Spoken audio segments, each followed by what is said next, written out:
Selamat datang di Navigasi TV. Di video kali ini kita akan ngebahas seputar mangrove dengan salah satu narasumber yang sudah hadir di sini, yaitu seorang penggiat mangrove, Natashy Fadlin. Tepuk tangan.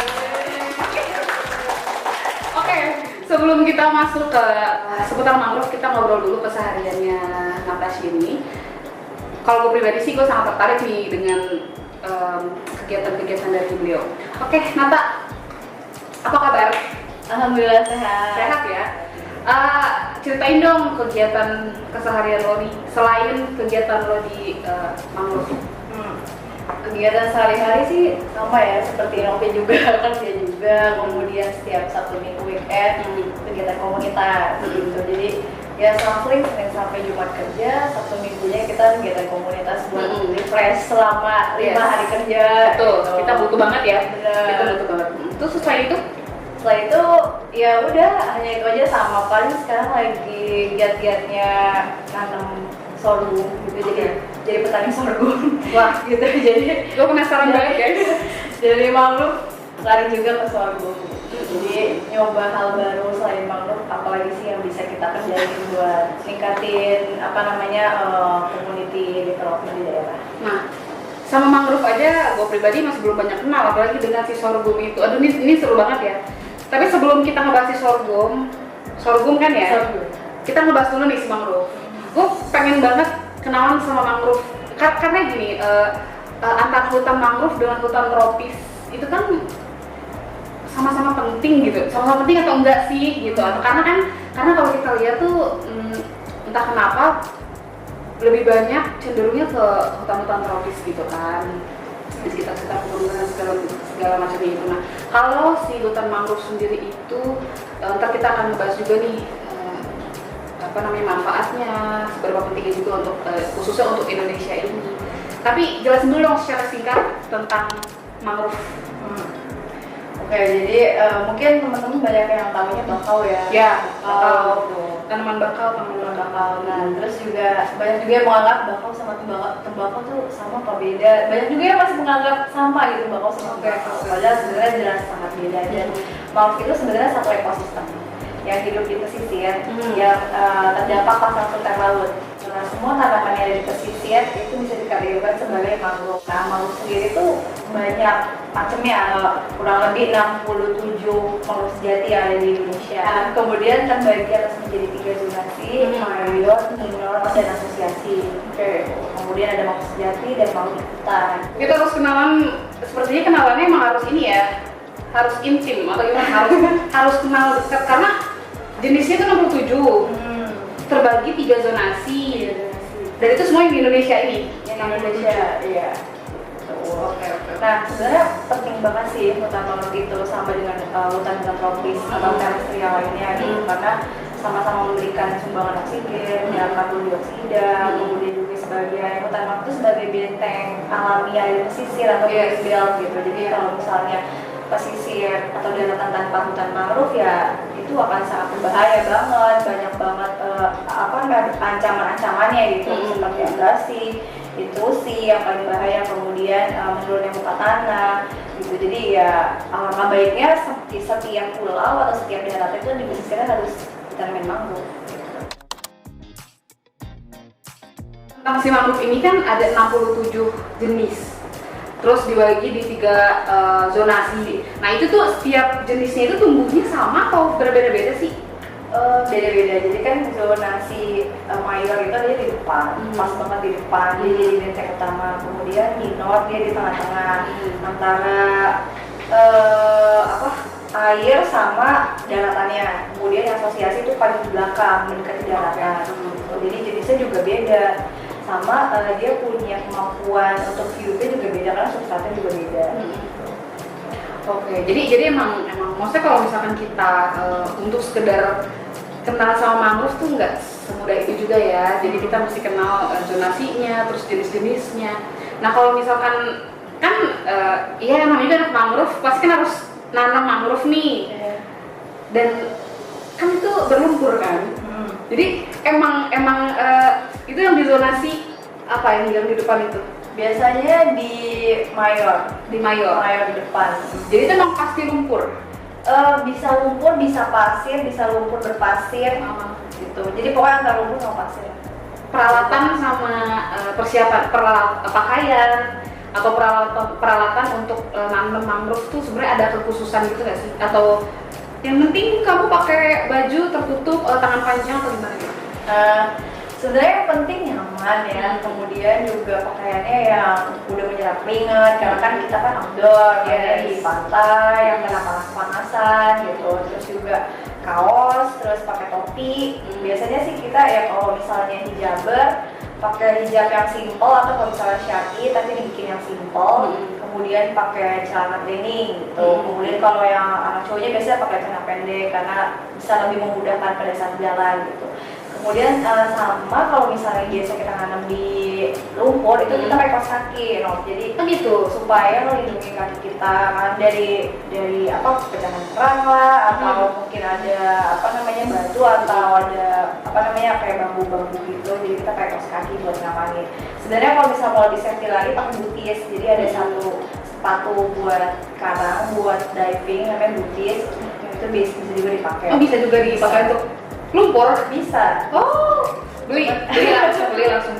Cuman paling sering dan paling ekonomis kaos kaki aja. Tapi di setiap lokasi-lokasi penanaman mangrove itu disediakan nggak sih kayak ya karena kan kita habis lumpur-lumpuran terus disediain tempat untuk bersih-bersih atau ya sekedar WC toilet. Tergantung namanya di mana dulu. Kalau misalnya di pesisir pantai lepas ya nggak, yang mungkin ada toilet yang disediakan tapi umum gitu. Cuman kalau misalnya di ekowisata atau di taman wisata alam atau di hutan lindung yang memang ada pos penjaganya, biasanya ada toiletnya buat bersih-bersih. Kayak di Jakarta Utara kan, di Jakarta Utara tuh ada ekowisata, ada TWA, ada hutan lindung. Nah di sana tuh ada pos jaga, kemudian ada toiletnya juga. Jadi bisa langsung sekalian bersih-bersih. Karena kalau misalkan gue pribadi nih yang tinggal di Jabodetabek, pasti gue kalau ngeliat hutan mangrove, pantai Indah Kapuk, Marunda. Terus kalau menurut tuh kondisi mangrove tuh di Jakarta atau di Pulau Jawa itu gimana? Di Jakarta dulu aja kali ya, karena kan kita juga banyak kegiatan di Jakarta. Kalau di Jakarta sebenarnya hutan mangrove kita itu di Jakarta itu nggak banyak ya, karena kan kita kepotong-potong juga, ada di pantai Indah Kapuk, Marunda yang tadi kamu bilang, sama di Pulau Seribu. Kemudian di pantai Indah Kapuk juga itu terpotong-potong karena ada yang udah menjadi perumahan, perkantoran dan lain-lain gitu. Jadi sebenarnya kondisinya kalau dari luasan sih sangat mengkhawatirkan ya, karena semakin lama semakin sempit. Tapi kalau dilihat dari sisi konservasinya, rehabilitasinya itu cenderung mengalami peningkatan tiap tahunnya karena banyak orang yang semakin peduli sama mangrove gitu. Cuman kendalanya adalah nggak ada lagi ruang terbuka hijau yang bisa kita tanamin mangrove.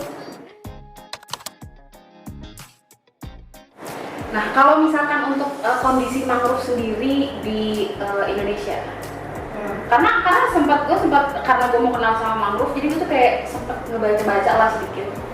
Jadi kalau misalkan di Indonesia sendiri tuh yang luas justru di Indonesia Timur, ya kan? Sedangkan yang banyak penduduknya itu Jawa, dan sedangkan di Pulau Jawa sendiri sebenarnya tidak sebanyak Kalimantan juga banyak kan ya?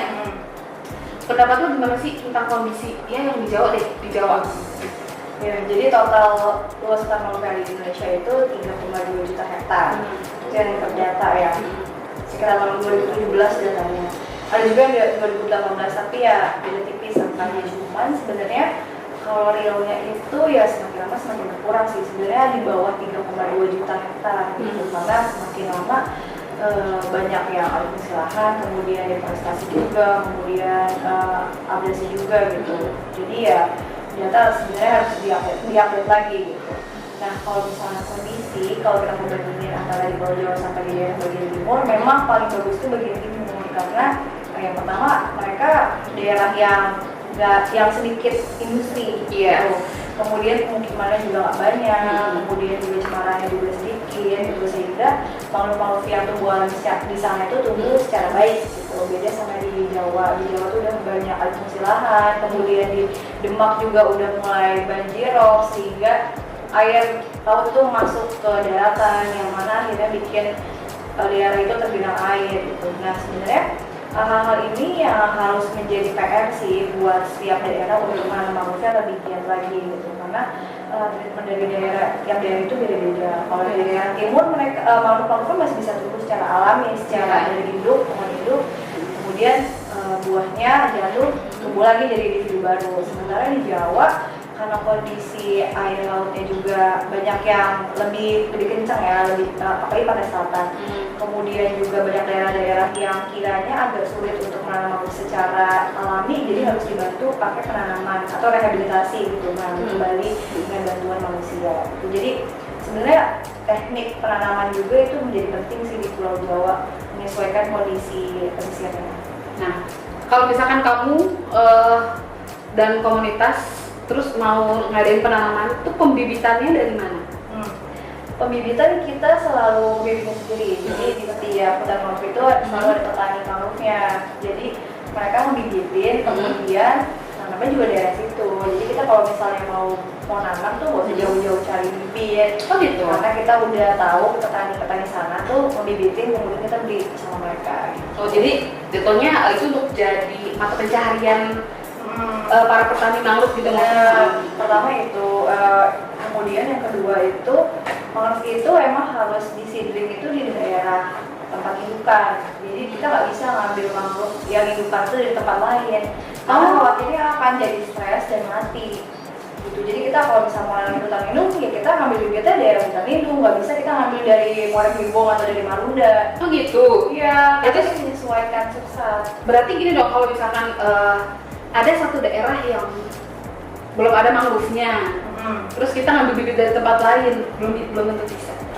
Kemungkinan stresnya itu tinggi gitu, jadi nggak apa-apa dicoba, karena ya emang nggak ada indukan lagi kan, kita mau bibitin juga gimana, tetap nggak apa-apa kita tanam, cuma tingkat stresnya lebih tinggi, jadi kita mesti rajin-rajin untuk monitoring tanah sulam, lebih ekstra gitu untuk penanaman dan perawatannya. Di daerah mana sih di Indonesia ini yang bisa jadi percontohan hutan mangrove, di daerah mana? Banyak ya. banyak. Justru hutan-hutan mangrove di Indonesia tuh emang justru bagus-bagus atau gimana?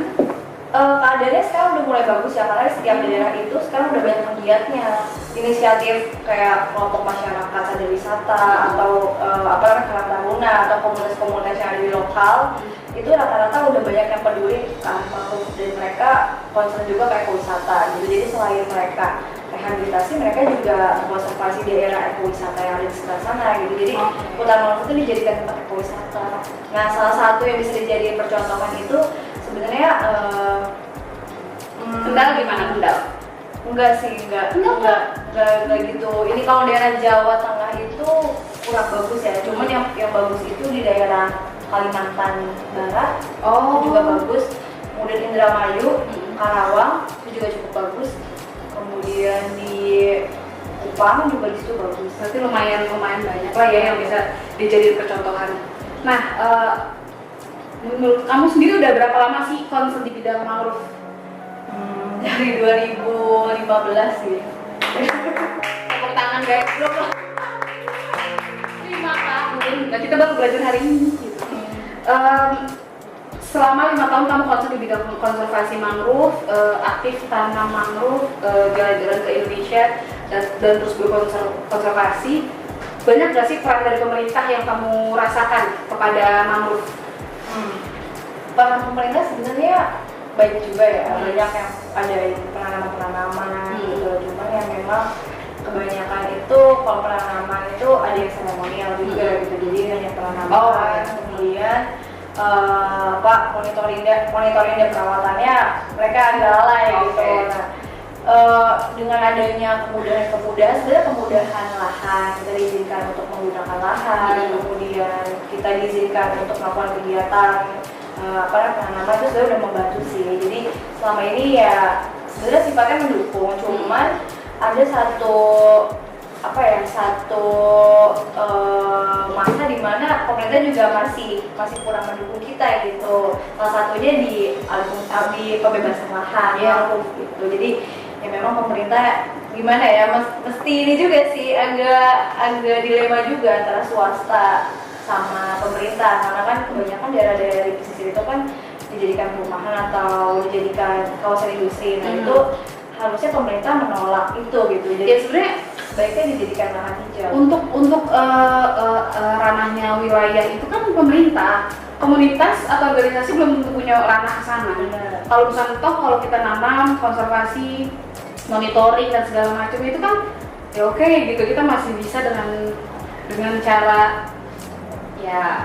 berkelompok gitu. Cuman kan kalau untuk urusan lingkungan menurut gue tuh ranahnya pemerintah. Iya, kebijakan sih, lebih ke kebijakan, lebih ke hukum. Nah itu peran pemerintah di sana ambil. Tapi kalau misalnya peran-peran dari penggiat mangrove, kemudian semangat-semangat anak muda dari penggiat mangrove itu effortnya tinggi banget. Jadi ya memang keduanya harus dibarengi karena kebijakan itu dan hukum itu sangat memudahkan kita untuk melakukan aksi-aksi yang baik. Selama 5 tahun berkecimpung di dunia konservasi mangrove, arti konservasi menurut orang apa sih kan? Apa? Arti konservasi itu sebenarnya suatu upaya kan, konservasi itu upaya untuk melestarikan keanekaragaman hayati yang ada di Indonesia gitu, yang ada di bumi bahkan.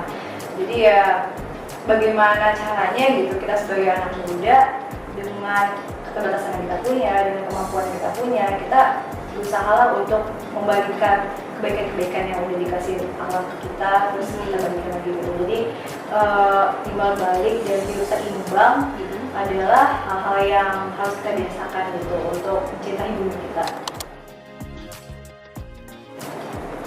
Terakhir dong, pesan-pesan terakhir nih buat millennials yang mau kenal dengan mangrove atau yang baru atau yang justru udah lama tapi terus dia kayak udah mulai ninggalin mangrove. Sekarang tuh komunitas lingkungan udah banyak ya. Kayak salah satunya Komunitas Jakarta, komunitas aku, kemudian ada banyak lagi komunitas yang peduli lingkungan. Kalau misalnya mau weekend yang lebih berfaedah, kemudian lebih banyak ilmu baru, pengalaman baru, coba aja ikut di salah satu kegiatan komunitas gitu. Karena dengan kita ikut berkomunitas, artinya kita juga udah menambah teman, menambah pengalaman, menambah ilmu baru gitu. Apalagi yang konsennya ke rehabilitasi mangrove gitu. Jadi kalau misalnya ada kesempatan, ada kegiatan penanaman, ikut aja kegiatan penanaman gitu. Nah, setelah penanaman, tapi nggak hanya berarti di penanaman aja nih, ada pemeliharaan gitu. Jadi teman-teman selain menanam juga ikut memelihara mangrove gitu. Karena biasanya selain ada kegiatan penanaman, komunitas juga buka untuk kegiatan pemeliharaan. Jadi teman-teman bisa ikut kegiatan pemeliharaan, bersih sampah-sampah yang nyangkut di atas mangrove, kemudian rehabilitasi mangrove-mangrove yang tanah sulam, kemudian kalau ada mangrove sampah juga bisa kita bersihin. Dan kalau misalnya ke Pulau Seribu juga, buat para traveler nih kan suka naik ke Pulau Seribu. Nah, itu kalau misalnya main ke pesisirnya pasti kan ada mangrove-nya. Coba untuk lihat-lihat sekitaran mangrove-nya ada sampah apa enggak. Kalau ada sampah, bolehlah tolong dibersihin, diguntingin, dibuangin sampahnya gitu. Jadi sebenarnya banyak hal yang bisa kita lakukan untuk membantu menyelamatkan bumi sih. Iya, jadi nggak cuma hutan tropis aja nih teman-teman, kita harus lebih kenal juga dan yuk mulai belajar kenal dengan hutan mangrove. Mungkin sekian dulu kali ya untuk episode kali ini. Terima kasih banyak untuk teman-teman yang sudah nonton sampai akhir. Dukung terus Navigasi TV untuk terus berkarya dengan cara klik like, komen, dan subscribe. Dan jika video ini bermanfaat, jangan lupa di-share. Saya Novia undur diri dan seluruh tim. Sampai jumpa.